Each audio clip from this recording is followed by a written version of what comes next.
Hello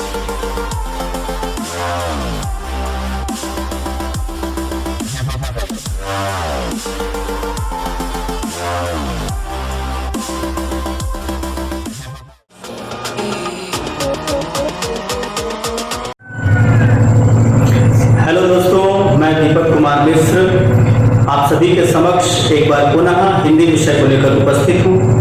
Saraswati group of colleges के इस online class में आप सभी का स्वागत है।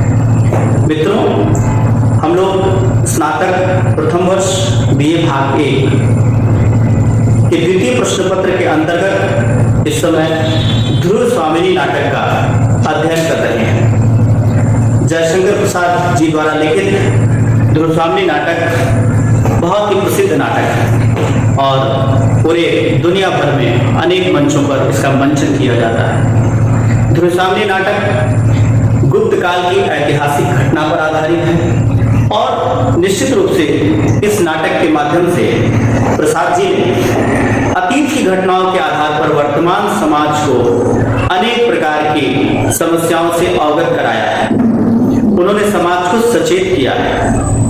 आज की क्लास में हम लोग ध्रुव स्वामिनी नाटक के प्रथम अंक का सारांश और प्रथम अंक की विशेषताओं को जानेंगे। ध्रुव स्वामिनी नाटक का प्रथम अंक ये नाटक का प्राण है। इस नाटक में कुल 3 अंक हैं, जिनमें से प्रथम अंक ही कथा का वातावरण निर्मित करता है और कथानक को विस्तार यहीं से मिलता है।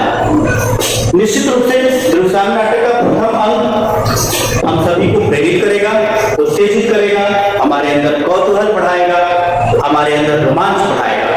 हम उसके बारे में बिंदुवार एक एक चीजें समझेंगे। ध्रुव स्वामिनी नाटक के प्रथम अंक में महादेवी ध्रुव स्वामिनी का व्यक्तित्व हमारे सामने किस रूप में आता है, इसे समझने के लिए हमें नाटक के प्रथम अंक के प्रारंभिक दृश्य पर ध्यान देना होगा। जो नाटक का प्रारंभिक दृश्य है वह एक पर्वतीय वातावरण में दिखाई देता है। ध्रुव स्वामिनी बेचैनी में टहल रही, पास ही में पहाड़ी झरना बह रहा है। उनके साथ सुरक्षा के लिए एक खड्गधारणी हाथ में तलवार लिए भी चल रही है। ध्रुव स्वामिनी अपनी विवशता में, क्षोभ में उससे कुछ पूछती हैं जिसका वह उत्तर नहीं देती। तब ध्रुव स्वामिनी कहती हैं कि क्या गुप्त साम्राज्य में सभी ऐसे ही रहस्य का आवरण ओढ़े चलते हैं? मैं समझ नहीं पाती हूँ कि मेरे आसपास कैसे लोग रहते हैं। कुछ देर पश्चात खड्गधारणी जो है वह मूक होने का अभिनय त्याग देती है, गूंगे होने का अभिनय त्याग देती है और कहती है कि विशेष परिस्थितियों में ऐसा अभिनय करना पड़ता है। वह ध्रुव स्वामिनी के मन को टटोलती है, तब उसे पता चलता है कि जो ध्रुव स्वामिनी है उनके अंदर एक विचित्र प्रकार का क्षोभ है। वो दुखी हैं, उनके अंदर कई प्रकार की वेदनाएं हैं जिन्हें वह कहना चाहती हैं और कह नहीं पाते। ध्रुव स्वामिनी के व्यक्तित्व में हम इन चीजों पर ध्यान देते हैं तो पता चलता है कि वह रामगुप्त के अच्छे होने का इंतजार करती रहे। वह भोगी, विलासी और अत्याचारी व्यक्ति है। उसकी विवाहिता होकर भी कभी ध्रुव स्वामिनी उससे अपनत्व न प्राप्त कर सकी। वह नाम मात्र के लिए ही इनका पति है, लेकिन कभी भी उसने पति का प्रेम इनको नहीं दिया है। ध्रुव स्वामिनी के अंदर ये कष्ट है कि रामगुप्त उन पर सदैव संदेह करता है, उनके पीछे मुखबिर लगाता है, उनकी पसंद को जानना चाहता है। और निश्चित रूप से साथियों आपको बता दें कि जब ध्रुव स्वामिनी और रामगुप्त का विवाह हो रहा था तो विवाह की प्रक्रिया में ही रामगुप्त का स्वभाव ध्रुव स्वामिनी को बिल्कुल भी अच्छा नहीं लगा। वह अत्याचारी था, नीच था, वह दुष्ट प्रवृत्ति का था और उसी प्रक्रिया के दौरान चंद्रगुप्त का स्वभाव उन्हें बहुत पसंद आया। एक गुप्त अनुराग था चंद्रगुप्त के प्रति ध्रुव स्वामिनी के मन में, जिसे जानना चाहता था रामगुप्त। दूसरे पॉइंट पे हम यहां देख रहे हैं रामगुप्त का विलासी जीवन। महान सम्राट समुद्रगुप्त का पुत्र रामगुप्त भारत के संपूर्ण इतिहास में गुप्त काल को एक गौरवशाली युग के रूप में जाना जाता है। समुद्रगुप्त को भारत का नेपोलियन कहा जाता है और उन्हीं के पुत्र रामगुप्त के ऊपर यह जिम्मेदारी थी कि वह संपूर्ण गुप्त साम्राज्य को एक अच्छा शासन दे, वह जनता के सुख दुख का ख्याल रखे। लेकिन रामगुप्त भोगी, विलासी और दुष्ट प्रवृत्ति का होने के कारण नित्य शराब के नशे में धुत रहता था। वह नर्तकियों का नृत्य देखता था। वह ध्रुव सामनी के बारे में और चंद्रगुप्त के बारे में नए नए षड्यंत्र रचता था। उसे यह तनिक भी चिंता नहीं थी कि राज्य की स्थिति क्या है, राज्य की सीमाओं की स्थिति क्या है, राज्य की जनता की स्थिति क्या है। यहाँ तीसरे पॉइंट पर देख रहे हैं रामगुप्त और शिखर स्वामी की गुप्त मंत्रणा। ये गुप्त मंत्रणा किस प्रकार की है? होता क्या है कि रामगुप्त ने एक शिविर डाला हुआ है पर्वतीय मार्ग में। पर्वतीय क्षेत्रों में शकों का अधिकार था। शकों ने अचानक रामगुप्त के शिविर को घेर लिया है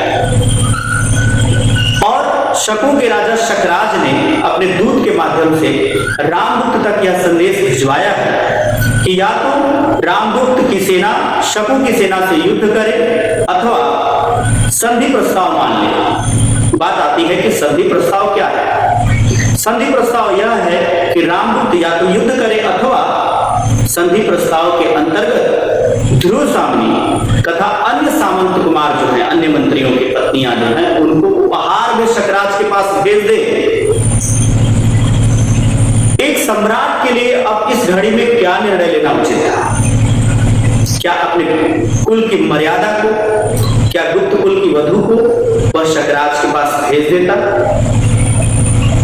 क्या वह युद्ध करता? युद्ध की स्थिति में राष्ट्र की स्थिति क्या होती? शिखर स्वामी कहता है कि राष्ट्र की रक्षा सर्वोपरि है और किसी भी उपाय से अगर राष्ट्र की रक्षा की जा सके तो उसे करनी चाहिए। शिखर स्वामी यहीं आकर एक अनैतिक तर्क देता है और यह ऐसा तर्क है कि एक बार अगर ध्रुव सामनी उपहार के रूप में शकराज के पास चली जाती है तो गुप्त कुल की मर्यादा पर सदा सदा के लिए दाग लग जाता। आज जो गुप्त कुल का गौरव पूरे विश्व को ज्ञात है, वह गौरव धूमिल पड़ जाता। ऐसे समय में ध्रुव सामनी ने रामगुप्त के समक्ष पहले बहुत याचना की। उन्होंने कहा कि आप जैसा कहेंगे वैसा ही मैं करूंगी, मैं आपकी पत्नी हूं। उसने दुहाई दी, लेकिन फिर भी ध्रुव सामनी की बात रामगुप्त ने नहीं सुनी। ध्रुव सामनी ने इसके बाद क्रोध में उसे मद्यप यानी कि शराब के नशे में धुत रहने वाला, क्लीव यानी अपनी पत्नी को किसी को उपहार में या जुए में हार जाने वाला व्यक्ति कहा।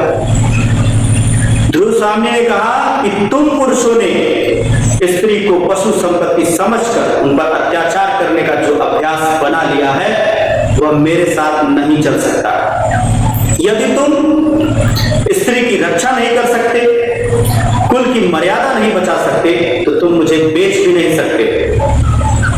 फिर ध्रुव सामनी ने यह प्रयास किया कि वह अपनी जान ले लें, आत्महत्या का प्रयास किया। ऐसे समय में चंद्रगुप्त का आगमन होता है। चंद्रगुप्त का व्यक्तित्व अत्यंत ओजस्वी है और चंद्रगुप्त ध्रुव सामनी को न केवल समझाते हैं बल्कि स्वयं शक शिविर में जाने के लिए भी तत्पर हो जाते हैं। यहीं पर नाटक का समापन, प्रथम अंक का समापन होता है जब चंद्रगुप्त और ध्रुव सामनी दोनों ही शकराज के षड्यंत्र के स्वरूप, उसके षड्यंत्र के कारण वहां जाने के लिए प्रेरित हो जाते हैं। ध्रुव सामनी नाटक के प्रथम अंक में हमने इस पूरे प्रथम अंक के सारांश को कहते हुए जो चीजें महसूस की वही प्रथम अंक की विशेषताओं के तौर पर उभर कर सामने आते हैं। नाटक के प्रथम अंक में शुरू से लेकर अंत तक, प्रथम अंक के अंत तक रहस्य बना ही रहता है। आगे भी रहस्य है कि चंद्रगुप्त जाएंगे तो क्या होगा, ध्रुव सामनी जाएगी तो क्या होगा, कैसे जाएंगे।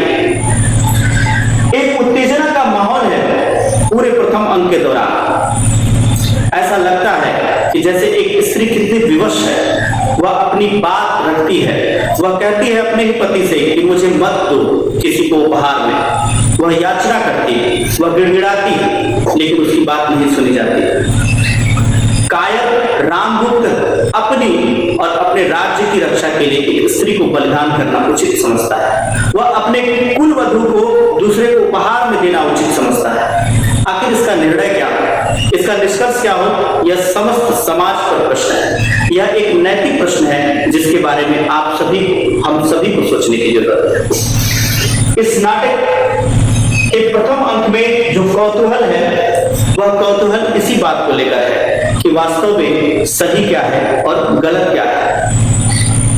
यहाँ हम विशेषता के तौर पर ध्रुव स्वामिनी की असहाय दशा का भी जरूर चित्रण देखते हैं। ये चित्रण जयशंकर प्रसाद जी ने किया है समस्त समाज को दिखाने के लिए।